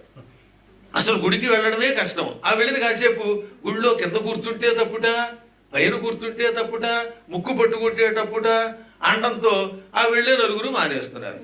పైగా ఈ మధ్యన సంప్రదాయం దుస్తులనే పేరుతో పంచే చీర తప్ప ఇంకేం కట్టుకోకూడదు. ఈ పంజాబీ డ్రెస్ కూడా సంప్రదాయమే, గుర్తుపెట్టుకోండి. ఆ రోజుల్లో రేపల్లిలో ఇలాంటివే కట్టుకున్నారు. నీ ముఖానికి అది తెలియక అలా అనుకుంటున్నావు. గొడ్డిప్పుకు తిరగకూడదు, దిక్కుమాల లాగులు వేసుకోవద్దన్నారు. ఈ షార్ట్ వేసుకున్న వాడిని షూట్ చేయాలి అని నేను అలా వ్యాసుడు అన్నాడు భవిష్య పురాణం. ఎలుగుబంటిలాగా అవన్నీ కనబడుతూ ఉంటే ఇక్కడ దాకా లాగు వేసుకోవడం తప్పు తప్ప పెద్దవాళ్ళు చిన్నపిల్లలు లాగులు వేసుకోవచ్చు. అందుకనే మీరు కూడా జట్ లాగ్ అంటున్నారే, నేను జట్టు పంచే, జట్ లాగులు నాకు లేవు. అందువల్ల లాగులు వద్దన్నారు తప్ప శుభ్రంగా చక్కగా హాయిగా పవిత్రంగా ఇంత బొట్లు పెట్టుకుని సంప్రదాయం ఇవి కూడా ఈ రకమైన వేసుకోండి. మరీ బతికే ప్యాంటు షర్ట్లు ఆడవాళ్ళు వేసుకోకుండా ఉంటే కొంత లాభం అన్నారు. ఏది ఏమైనా ఇవన్నీ వేసుకోవడం ధర్మమే. అగ్గిపెట్టితో కూడా దీపం వెలిగించండి, అదేం వద్దని ఎక్కడ శాస్త్రంలో చెప్పలేదు. నిశ్చింతగా వేసుకోండి, వెలిగించండి. అదనమాట గృహాణ మంగళం దీపం త్రైలోక్యతి విరాపహం. మంగళప్రదమైన ఈ దేహమును ఉంచుము, స్వీకరించుము. ఇది 3 లోకాలలో ఉన్న చీకట్లు తొలగిస్తుంది అని మన పెద్దలు ఎప్పుడో మంత్రశాస్త్రంలో చెప్పారు. ఈయన రోజు అలాగే తైలం కోసి 3 ఒత్తులు వేసి, ఒకవేళ 3 విడివిడిగా లేకపోతే 3 కలిపి కూడా వేయచ్చండి. అందుకే సంయుక్తం అన్నాడు. సంయుక్తం అనే శబ్దానికి 3 ఒత్తులుంచు, లేదా 3 కలిపి ఒక ఒత్తుగా కూడా వేయచ్చు. మళ్ళీ మీకు అనుమానం, ఏమండి ఇందులో 2 అందులో 2 చొప్పున 4 ఉన్నాయండి, 2 కుందులండి, ఇది తప్ప 3 వెయ్యండి అన్నాడు. అంతకంటే ఎక్కువ వేస్తే తప్పేం లేదు. ఇప్పుడు నాకు 1000 యూరోలు ఇస్తానంటే 5000 ఇస్తానంటే కాదంటానా? అంత మంచివాళ్ళు అంత ఉండాలే కానీ, దిక్కుమాలాడు దొరకాలే కానీ. అందువల్ల ఎక్కువ ఇస్తే నష్టం లేదు, తక్కువ వేస్తే తప్పు. ఈ దృష్టిలో పెట్టుకుని మినిమం 3 ఒత్తులు ఉండవలేను. ఆయన ఒకరోజు ఏం చేశాడంటే పొరపాటున నూనె అనుకుని నీళ్లు పోసేసాడు చెంబుతో. చెంబుడు నీళ్లు అందులో పోసాడు. ఆ తర్వాత ఒత్తులు వేశాడు. వాళ్ళ ఆవిడ పట్టుకొచ్చిన కాగడాతో దాన్ని వెలిగించాడు. టక్కన దీపం వెలిగింది. అప్పుడు వాళ్ళ ఆవిడ వచ్చి చూసి, ఆవిడకి ఇంకా కళ్ళదోడు రాలేదు, ఈయన కళ్ళదోడు ఉంది, ఆ కళ్ళదోడు పక్కన పెట్టట్టున్నాడు. బహుశా నా అనుమానం కళ్ళదోడు లేకపోతే కొంతమంది కనపడదేమో అనుకుంటున్నానండి. ఎందుకంటే ఈ మధ్యనే జరిగింది అది. పెళ్లి కొడుక్కి కళ్ళదోడు తీసి పక్కన పెట్టారు. తాడి కట్టమంటే కంగారులో అత్తగారు మెడలో కట్టబోయాడు. ఏదో విశాఖపట్నంలో మా తమ్ముడు రత్నాకర్ గారు నడిచి చెప్తాడు. ఇప్పుడు ఈ మధ్యన విశాఖపట్నం పెళ్లి 2 కుదిరాయి. వీళ్ళు కూడా కళ్ళదోడు తీసేస్తే ఏమైపోతారో తెలియదు. కళ్ళతోడు లేకపోయినా ముందే గుర్తుపెట్టుకోండి, ఆయన ఎవరు అత్తగారో ఎవరు పెళ్లి కూతురో చూసుకుని పక్క వాళ్ళ సాయం తీసుకుని కట్టండి, గొప్పలు ములిగిపోతున్నాయి. అందువల్ల ఈయనకేమో కొంచెం చెత్వారం ఉన్నట్టుంది, ఆవిడకి చెత్వారం లేదనుకుంటాను. బహుశా ఈయనకంటే ఆవిడ 11 ఏళ్ళు చిన్నదయ్యి ఉంటుంది. ఆవిడ వచ్చి, ఏమండి నూనె బదులుగా నీళ్లు పోసేశారండి అంది. అలాగా చూశాడు ఆయన. చూస్తే నిజంగా నీళ్ళే. అప్పుడు ఆయనకు ఆశ్చర్యం కలిగింది. నీళ్లు పోస్తే ఒత్తులు ఎలా వెలిగాయి, ఇది నిజమా కాదా అనుకున్నాడు. ఇంకా ఆ రోజు నుంచి కావాలని రోజు చెంబుడు నీళ్లు పోసేవాడు, ఒత్తులేసేవాడు, వెలుగుతున్నాయిట. ఆయనకి తెలియదు కానీ అన్నదానం చేయటం వల్ల వచ్చిన ఫలితం అది. నిత్యం అన్నదానం చేయటం వల్ల, అది కూడా నిస్వార్థంగా ఎవడో ఏదో మెచ్చుకుంటాడని కాకుండా కేవలం భక్తితో అన్నదానం చేయటం వల్ల, ఆ భక్తి శక్తి వల్ల నీళ్లతో కూడా దీపాలు వెలిగాయి. ఇది ప్రపంచ ప్రసిద్ధికి ఎక్కింది. ఫలానా అర్చకుట్ట నీళ్లు పోస్తే దీపం వెలుగుతోందని అందరూ వచ్చి అది చూచి ఆశ్చర్యపోయేవారు. దాంతో ఇంకా డొనేషన్లు పెరిగాయి. ఈలోపు ఏం జరిగింది, ఆ చుట్టుపక్కల వాళ్ళల్లో కొంతమంది మహానుభావులు ఉన్నారు. ప్యాకాట్ రాయుడు, లాస్ వేగాస్ వాడు. అమెరికాలో లాస్ వేగాస్ అని ఒకటి ఉంది, ప్రపంచ జ్యోత గృహం. అది అసలు దానికి ఆ పేరు ఎందుకు పెట్టారనుకుంటారు? ఎంత డబ్బైనా వేగంగా లాస్ అయిపోతుంది అక్కడ, అందుకే లాస్ వేగాస్. వేగంగా మొత్తం లక్షలు పోతాయి. అదేం బలిగా కడతారండి బాబు. ఈజిప్టు, భారతదేశం, సమస్త దేశాలతో కూడిన బిల్డింగులు 2006లో ఒకసారి, 2011లో ఒకసారి వెళ్ళా. ₹1 కూడా నేను ఆడలేదు. గురువు గారు ఇక్కడికి వచ్చాక మినిమం $1 అయినా పోగొట్టుకోవాలండి, లేకపోతే అది వేస్ట్ అండి అన్నారు వాళ్ళు. మీరేమనుకోండి, ఆ సంప్రదాయం నాకు అక్కర్లేదు అన్నారు అనుకోండి, చూసి తీరాలి ఒకసారి. జీవితాన్ని ఎలా నాశనం చేసుకోవచ్చో తెలుస్తుంది. మా శిష్యులు చాలా మంది లక్షలు పోగొట్టారు. $1,00,000 నాకు ఇచ్చుంటే నా పీఠం ఎంత బాగా తయారైంది. హైదరాబాద్ పీఠం మొదలెట్టి ఇప్పటికి 2 నెలలు అయ్యింది. దానికి ఇవ్వమంటే ఎవరు వీటికి తగలేస్తారు అని నేను అనలేదు, వ్యాసుడు అన్నాడు. సరే ఏది ఏమైతేనే అలాంటి వాళ్ళు అక్కడికి వచ్చి, వాళ్ళకేమో ఆస్తులు పోయాయిట, జోదం ఆడాలి, కాలక్షేపం కావాలి, అన్నం పెట్టేవాడు లేడు. అందుకని అడవిలోకి వచ్చి అడవిలో జోదం ఆడి వేళకొచ్చి ఫోన్ చేయడం మొదలెట్టారు. ఇది అర్చకుడు చూశాడు. బాధ కలిగింది ఆయనకి. నేనేదో భక్తులకు అన్నదానం చేద్దాం అనుకున్నాను, ఇక్కడికి వచ్చిన తర్వాత ఎవరికైనా అన్నం పెట్టాలి, అన్నం పెట్టాలి అని అడిగిన వాడికి అన్నం పెట్టకపోతే దోషం, భిక్షాందేహి అంటే పెట్టాలి. కానీ అన్నం దుర్వినియోగం అవుతోంది. పాపిష్టి వాళ్ళు, జోదం ఆడేవాళ్ళు అన్నం తిని ఉత్తప్పుడు కాలక్షేపంగా జోదం ఆడుతున్నారు అని భావించి మొత్తం అన్నదానం బంద్ అన్నాడు. ఎందుకంటే అన్నాన్ని కూర్చున్నాక వాడు ఎంత దుర్మార్గుడైనా అన్నం పెట్టవలసిందే, అదొక నియమం. కాబట్టి అందులో పాపాత్ముల్ని ఏరి పంపడానికి లేదు. అలాగని అన్నదానం చేస్తుంటే పాపాత్ములు ఎక్కువ మంది తింటున్నారు కదా, ఈ దృష్టితోటి మొత్తం అన్నదానం ఆపేశాడు. శాస్త్ర ప్రకారం ఏంటంటే ఒక్కసారి అన్నానికి అక్కడ ఎవడన్నా కూర్చుంటే వాడు ఎటువంటి వాడని అన్నం పెట్టాలి. అతిథిల్ కాల సమాగతున్ ఘన బుభుక్షార్తున్ పతిశ్రాంతు ఆతత మార్గోత్తత ధూళిదోసరిత గాత్రస్వేద బిందూత్కరాన్వితు అజ్ఞాత కులాభిధానుగని.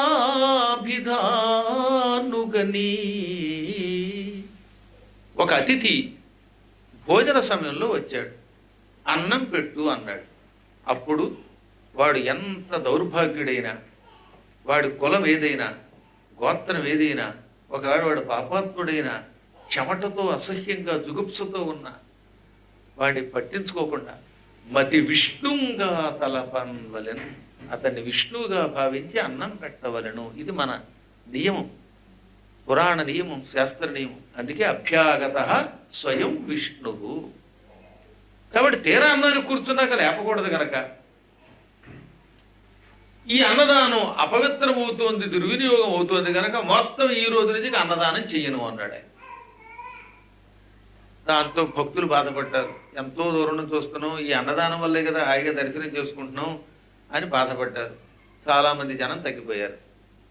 ఈయన అన్నదానం ఆపడంతో ఆ మర్నాడు మళ్ళీ రోజులకి నీళ్లు పోసి ఒత్తులు వేసి దీపం వెలిగిస్తే దీపం వెలగలేదు.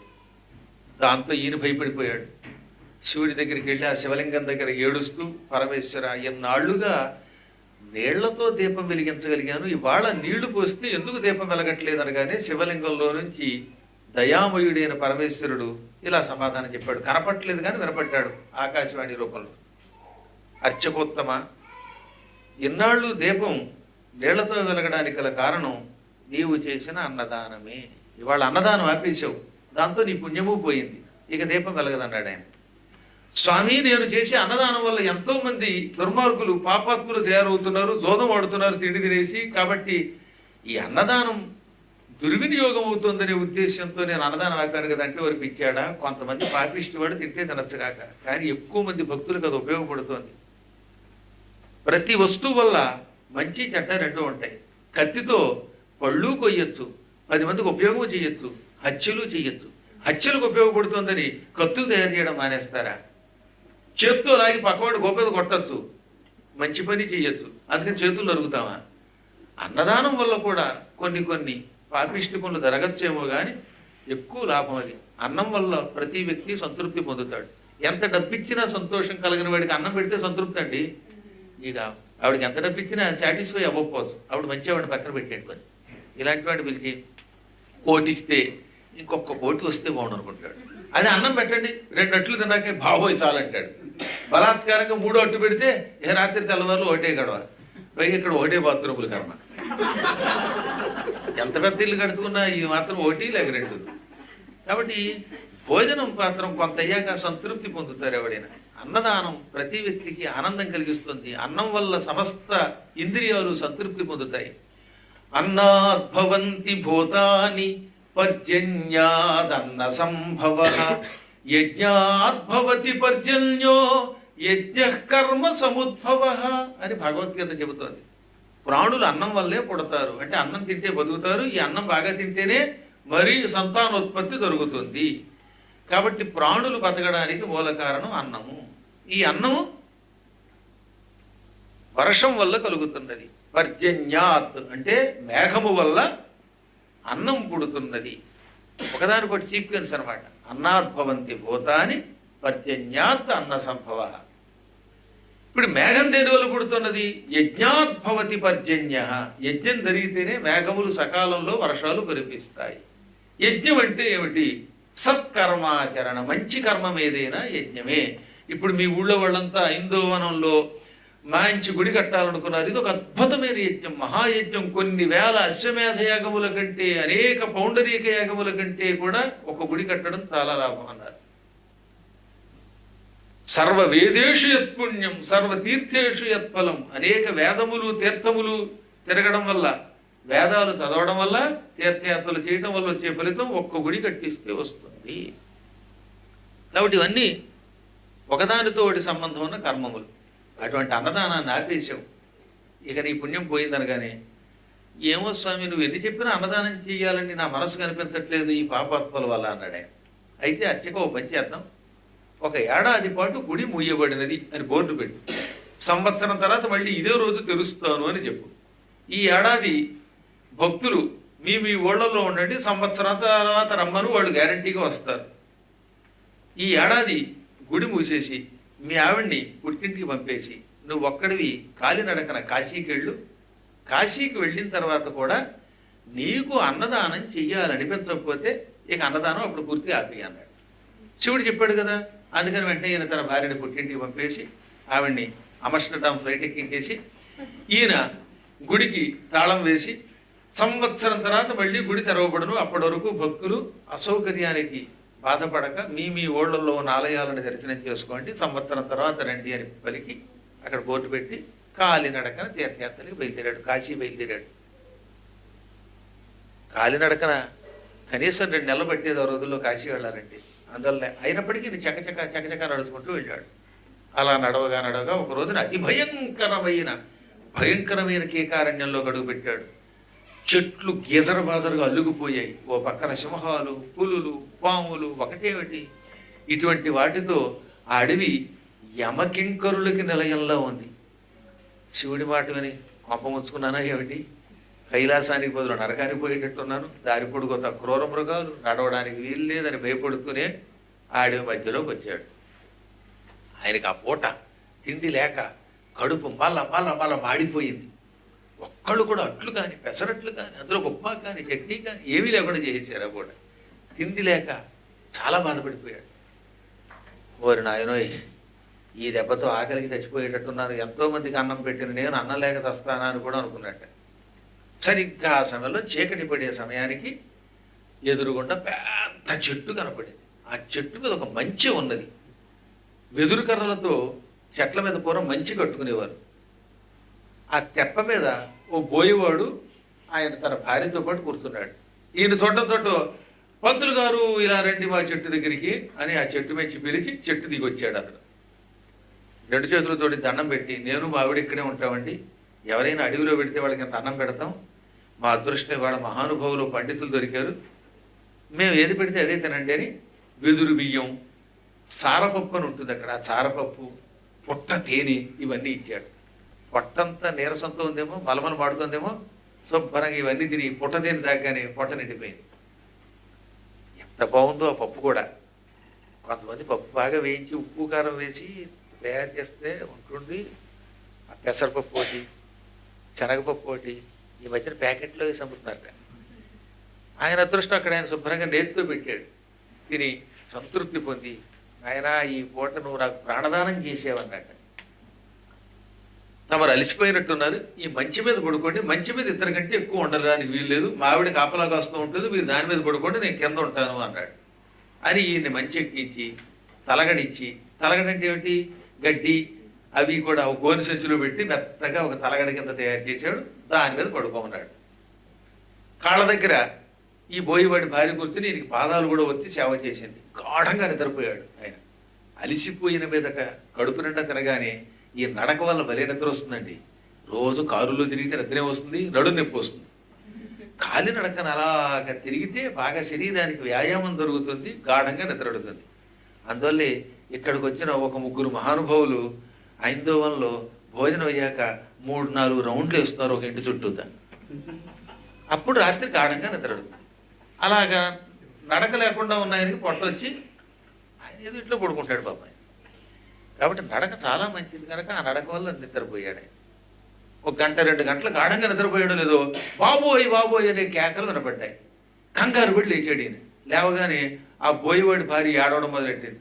ఏమమ్మా ఏడుస్తున్నావు అంటే, మా ఆయన కింద విల్లు పుచ్చుకొని కాపలాకి వస్తున్నాడండి, కింద ఉన్నాడండి, ఇంతలో కునుకు పట్టింది, పులి వచ్చి మీద పడి ఎత్తుకుపోయింది, కరుసుకుపోయింది, ఏం కొరికేసింది, ఆయన చచ్చిపోతూ ఏమేమో నేను చచ్చిపోతానికి ఈ పులి నుంచి నేను బయటపడలేను, కానీ ఆ పంతులు గారిని జాగ్రత్తగా అడవి దాటించు అని చెప్పాడండి. అది దాంతో ఈయన మనస్సు చివుక్కుమన్నది. నాకు అన్నం పెట్టిన పుణ్యాత్ముడు పులివాత పడి చచ్చిపోయాడా అని బాధపడుతూ, ఇదంతా నా వల్లే జరిగింది తల్లి, నేను రాకుండా ఉండుంటే నేను కింద ఉండేవాడిని, మీ ఆయన పైన పడుకునేవాడు అనగా మీరేం చేస్తారండి, ఇదంతా శివేచ్ఛ అని ఏడుపు దిగమింగుకొని, మా ఆయన పులి నోట్లో పడి చచ్చిపోయి కూడా అది ఈడ్చుకుపోతుంటే కూడా వెళ్ళిపోతూ, ఆ పులి ఏం చేస్తుంది, మెడట్టు ఈడ్చుకుపోతుంది, అప్పుడు కూడా మిమ్మల్ని రక్షించమని చెప్పాడు, కాబట్టి మిమ్మల్ని అడవి దాటించడం నా బాధ్యత. వద్దు తల్లి, నా వల్ల ఇంత కష్టం వచ్చింది, ఓ పక్కన ఎంత దుఃఖంతో ఉండి కూడా నన్ను అడవి ఎలా దాటిస్తావంటే, మా ఆయన మాట అంటే నాకు శిలాశాసనం అంది. ఆ రోజుల్లో పతివ్రతలను ఉండేవారు, భర్త ఏం చెబితే అది వినేవారు పూర్వకాలంలో. అందుకని మా ఆయన మాట శిలాశాసనం అండి అని నేను మిమ్మల్ని దాటిస్తాను అడివంది. పాప ఈయన మనసు చివుక్కుమంది. ఆవిడేమో ఏడుపు దిగమింగుకొని ఒక విల్లు కత్తి పుచ్చుకొని జాగ్రత్తగా ఈయన్ని ఆ కేకారణ్యం దాటించి సెలవండి అని వెనక్కి వెళ్ళిపోయింది. ఇక ఈయనకి మనసులో లేదు, నా ప్రయాణం ఇలా పరిణమించింది ఏమిటి, శివుడు ఏదో చూపిస్తాడు అనుకుంటే ఈ కర్మ కాలడం ఏమిటి, ఆ పుణ్యాత్ముడు నాకు అన్నం పెట్టివాడు చచ్చిపోవటం, ఆవిడ వైధవ్యంతో బాధపడటం ఏమిటని గిజగిజలాడిపోతూ అలాగే పరుగున 2 నెలల ప్రయాణం 1 నెలలోనే ముగించి కాశీ వెళ్ళిపోయాడు. అత్యంత పవిత్రమైన క్షేత్రం వారణాసి. జీవితంలో ఒక్కసారైనా కాశీ చూడాలి. ఒకసారి నా వారణాసి క్షేత్రం చూడని వాడి జీవితం దండకు బొమ్మన్నారు. అందుకే మన పెద్దలు భక్తి యోగ పదన్యాసి వారణాసి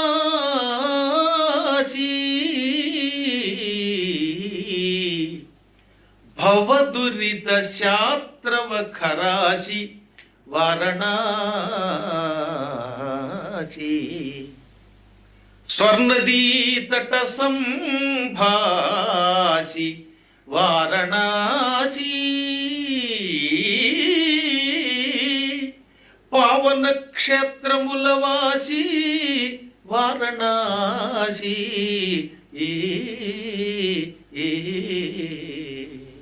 మహానుభావుడు పరిచయపల్లి లక్ష్మీకాంతం గారు హరిశ్చంద్ర నాటకంలో రాస్తాడు, భక్తి ఒక యోగం, ఈ యోగం తన పాదం పెట్టిన దివ్యక్షేత్రం వారణాసి. అంటే అక్కడ ఎప్పుడూ భక్తి ప్రతి వ్యక్తిలో ఉంటుంది.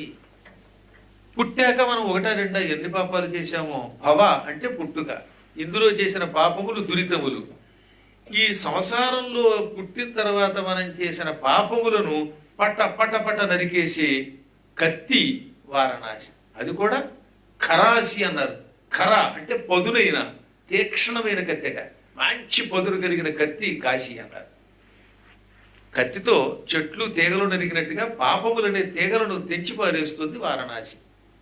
స్వర్ణది అంటే గంగానది. గంగానది యొక్క తట తీరమునందు సంభాసి చక్కగా ప్రకాశిస్తున్నది అనగా గంగా తీరంలో ఉన్న దివ్యక్షేత్రం వారణాసి. పవిత్ర క్షేత్రములలో ఇంతకంటే గొప్ప క్షేత్రం లేదని ప్రసిద్ధికెక్కినటువంటి క్షేత్రం వారణాసి. ఆ దివ్యక్షేత్రానికి వెళ్ళాడు ఆయన. వరసగా డుంటి విఘ్నేశ్వరాదులందరినీ దర్శనం చేసుకుని, శివుడి ఆజ్ఞ కదా కాశీ వెళ్ళన్నాడు. వెళ్ళిన తర్వాత కాశీరాజు గారిని కలుసుకో. అందువల్ల ఈయన వెంటనే కాశీరాజు దగ్గరికి వెళ్ళాడు. కాశీరాజు గారు ఈయన రాగానే స్వాగతం చెప్పి, నువ్వు వస్తున్నావని శివుడు చెప్పాడు అయ్యో అన్నట్ట. అదేమిటంటే, అవును శివుడు నాకు కల్లో కనపడి ఒకానొక శివాలయం అర్చకుడు వస్తాడు, ఆయనకి స్వాగతం చెప్పు, ఆయన్ని నీ ఇంట్లో అట్టే పెట్టుకో, నీ భార్య ఆయన వచ్చిన వెంటనే గర్భవతి అవుతుంది, ఆవిడకి పిల్లాడు పుడతాడు, పిల్లాడు పుట్టగానే ఆయన చేత మాట్లాడించు అని స్వామి చెప్పాడు. అనగానే ఓహో ఇదంతా శివానుగ్రహం అనుకున్నాడు ఈయన. అక్కడే ఉండిపోయాడు. ఈయన వచ్చిన తర్వాత వాళ్ళ ఆవిడ రాజుగారు కాశీరాజు గారి భార్య గర్భవతి అయ్యింది. అంటే ఈయన 10 నెలల పాటు అక్కడే ఉండిపోయాడు. ఈ 10 నెలల్లో హాయిగా కాశీలో ఎన్నెన్నో చూశాడు, సుఖంగా తిరిగాడు. సరిగ్గా 10వ మాసంలో కాశీరాజు గారి భార్యకి కొడుకు పుట్టాడు. పుట్టగానే శివుడు మీతో మాట్లాడించమన్నాడండి అనగానే లోపలికి వెళ్ళాడు. పుట్టిన కొడుకు మాట్లాడటం ఏమిటరా, శివుడు మాట్లాడించడం ఏమిటి అనుకుని లోపలికి వెళ్ళాడు. కాశీరాజు గారి భార్యకి ప్రసవం అవగానే కళ్ళు తిరిగి అలా నిద్రపోతోంది. అప్పుడే పుట్టిన పిల్లాడు, ఇంకా స్నానం కూడా చేయించలేదు, బొడ్డోడని పిల్లాడు. ఈయన చూడగానే రండి రండి స్వామి రండి స్వాగతం అన్నట్ట. నా పేరు నీకెలా తెలుసు, నువ్వెవరో అడిగితే ఆ అడవిలో మీకు పప్పు పెట్టిన బోయేవాడిని నేనేనండి అన్నాడు. ఈయనకి మతిపోయింది. ఏమిటేమిటి మళ్ళీ చెప్పంటే, అయ్యా మీరు కాలినడకన మా అడవికి వచ్చారు, నేను మా ఆవిడ మంచి మీద నుంచి కిందకి దిగాం, మా ఆవిడ మంచి మీద మిమ్మల్ని కూర్చోబెట్టింది, భోజనానంతరం సేవ చేసింది, నేను కింద ఉన్నాను, ఆ తర్వాత పులి నన్ను చంపేసింది. మీలాంటి ఒక పుణ్యాత్ముడికి ఇంత అన్నం పెట్టడం వల్ల, అన్నదాన మహామహిమ వల్ల ఒక సామాన్యమైన బోయవాడిగా ఉన్న నేను చచ్చిపోయి వెంటనే కాశీరాజు గారి భార్య కడుపులో ప్రవేశించాను, కాశీరాజు గారి కొడుకుగా పుట్టాను, ఈ కాశీ క్షేత్రాన్ని 1000 ఏళ్ళు పరిపాలించబోతున్నాను. ఈ 1000 ఏళ్ళు కాశీని పరిపాలించడం వల్ల, నిరంతరం కాశీ క్షేత్రంలో విశ్వేశ్వరుడి దర్శనం చేసుకోవటం వల్ల ఈ పుణ్యంతో శాశ్వతంగా శివుడి దగ్గర ప్రమథగణాల్లో చేరిపోతున్నాను. ఇది అన్నదాన మహిమ అన్నాడు. ఈయనకి మతిపోయింది. నాకు ఇంకో అనుమానం అన్నట్ట, ఈ డౌట్లు అందరికీ ఉంటాయండి. దేహమున్నంత వరకు సందేహం ఉండు. అందుకని నువ్వేమో అన్నదానం చేసి పులి రోట్లో పడి చచ్చిపోయావు, కాశీరాజు గారి కొడుకు అయ్యావు. పాపం మధ్యలో మీ ఆవిడ కూడా అన్నదానం చేసిందిగా, ఆవిడ వైధవ్యంతో బాధపడుతోందా అంటే, లేదు స్వామి, మిమ్మల్ని అడవి దాటించాక మా ఆవిడ మళ్ళీ అడవిలోకి వచ్చి నా ఎముకలు 1-2 దొరికే దారిలో ఆ ఎముకల్ని చితి మీద పెట్టి చితాభస్మంలో చితిలో తాను కూడా దూకి చచ్చిపోయింది, తాను భస్మం అయిపోయింది. సహగమనం చేసింది నా మీద ప్రేమతో. పూర్వం భర్త లేకపోతే ఉండలేకపోయేవారట. అలాంటి వాళ్ళు మొగుడు కోసమని అగ్నిలో దూకి చచ్చిపోయేవాడు కొద్దిమంది. అలా అందరూ చచ్చిపోకూడదు సుమా. కుంతీదేవి చావలేదు, గుర్తుపెట్టుకోండి. సహగమనం అసలు మన శాస్త్రంలో లేదు. ఎవరో ఇష్టపడిపోయిన వాళ్ళు పక్కన పెడితే, కౌశల్య పోయిందా, సుమిత్ర పోయిందా, కైక పోయిందా, ఎవరూ పోలా. పైగా కొంతమంది అయితే భర్త గారు బతికున్న రోజుల్లో 12 ఇడ్లీ వేసుకుని భార్యాభర్తలు ఇద్దరు తినేవారట. భర్త పోతే, ఏమండి మీరు లేరు, ఎలాగా ఈ 12 ఇడ్లీ నేనే తింటాలండి మీ బదులంది. కాబట్టి అలా 12 ఇడ్లీ తినవాళ్ళే ఉన్నారు. అద్భుతమైన మన శాస్త్రాలను వక్రీకరించి దుర్మార్గులు చెబితే చెప్పవచ్చు కాక. ఎవడు పోతాడంటే ఎవడి కోసం ఎవడు. పూర్వం ఏంటంటే ఇద్దరు కలిసి తినేవారు. ఇప్పుడు భర్త గారి పటానికి 6 ఇడ్లీ చూపించి ఆ 6 ఇడ్లీ కూడా ఈవిడే తింటుంది. కాబట్టి ఎవరి కోసం ఎవరు ఆగరు. మా ఆవిడ మాత్రం నా మీద ప్రేమతో అందులో దూకి చచ్చిపోయింది. వెంటనే ఇప్పుడు ఆవిడ విదర్భరాజు గారికి కూతురుగా పుట్టింది. విదర్భ దేశానికి కుండినపురం రాజధాని. కుండిన అంటే ఇప్పుడు నాగపూర్. నాగపూర్ని పూర్వం కుండినపురం అనేవారు. రుక్మిణీదేవి, నలుడి భార్య దమయంతి, వీళ్ళు అక్కడి వాళ్ళే. ఆవిడ కొద్ది రోజుల్లో, నేను పుట్టిన కొద్ది రోజుల తర్వాత ఆ కుండిన రాజు గారి కూతురుగా పుడుతోంది. తర్వాత మాకు స్వయంవరం జరుగుతుంది, ఆవిడ నన్ను పెళ్లి చేసుకుంటుంది. ఆవిడ కూడా కాశీ వస్తుంది, మేమిద్దరం సింహాసనం మీద కూర్చొని పరిపాలిస్తాం, ఇద్దరం కైలాసానికి పోతాం అని చెప్పి, పూర్వజన్మ జ్ఞానం ఇంతవరకే ఉంది నాకు అంటూ ఉండగానే పూర్వజన్మ జ్ఞానం పోయి మళ్ళీ కుర్రాడు కేర్ కేర్ మంట మొదలెట్టాడు. అంటే నా గురించి కేర్ తీసుకున్నాడు. అది కేర్ అంటే ఆశ్చర్యపోయిన, ఇది రాణిగారికి తెలియదు, రాజుగారికి తెలియదు, కేవలం ఈయనకి మాత్రమే ఆ కుర్రాడు చెప్పాడు. పరమేశ్వర, ఇప్పుడు నాకు అర్థమయ్యింది. అన్నదాన మహామహిమ ఎంత శక్తివంతమైనదో తెలియజేయడానికి ఎంత కథ నువ్వు నడిపావు. ఇంకా నేను నీ మాట కాదంటానా అని రాజు దగ్గర సెలవు తీసుకుని తిరిగి మళ్ళీ అడవికి వచ్చి గుడిని ఓపెన్ చేసి అన్నదానం స్టార్ట్ అయ్యింది అన్నాడు. వెంటనే మన అమస్టర్డామ్ వాళ్ళంతా తలకు కాస్త డొనేషన్ కూడా ఇచ్చారు. హాయిగా అన్నదానం సాగింది. ఆయన ధరించాడు. ఇవన్నీ పురాణ కథలన్నీ వ్యర్థం అనుకోకండి, ఇవేమి కల్పితాలు కావు. మహానుభావుడైన వేదవ్యాసుల వారు ఉన్నట్టుగా రాశాడు. ఆయన ముందే చెప్పాడు, నేను ఎక్కడా కల్పించి రాయలేదు, అవసరం నాకు లేదు, నేను ఋషిని అన్నాడు. కాబట్టి మీ ఐందవ వాళ్ళు కూడా అరవిందో మీరంతా కలిసి సంకల్పించిన ఆ దివ్యాలయం తొందరలో పూర్తవుగాక, పంచాయతనం పూర్తయి అనేక విధములుగా శాస్త్ర ప్రకారం నడుచుగాక. ఆయన చెప్పాడు, ఎంతో మంది మేము కలిసాం, ఒక సంఘంగా ఏర్పడ్డాం, ఎవరికి తోచింది వాడు చేస్తున్నామని. దీనికి దైవానుగ్రహం కూడా ఉంటుందన్న నా నమ్మకం. అయ్యేదాకా మాత్రం వీలున్నంత వరకు లలితా సహస్రనామము, విష్ణు సహస్రనామం పారాయణ చెయ్యండి ప్రతి వారం. దాంతోపాటు వ్యూహలక్ష్మీ మంత్రం యూట్యూబ్లో నేను చదివింది ఉంటుంది, ఆ లక్ష్మీ మంత్ర జపం చేస్తే అవుతుంది. గురువుగారు అప్పుడు ప్రతిష్టా సమయంలో వచ్చి తీరతారు. మీకు శుభం కలుగుగాక. రేపు కూడా మరికొన్ని విశేషాలు చెప్పుకుందాం.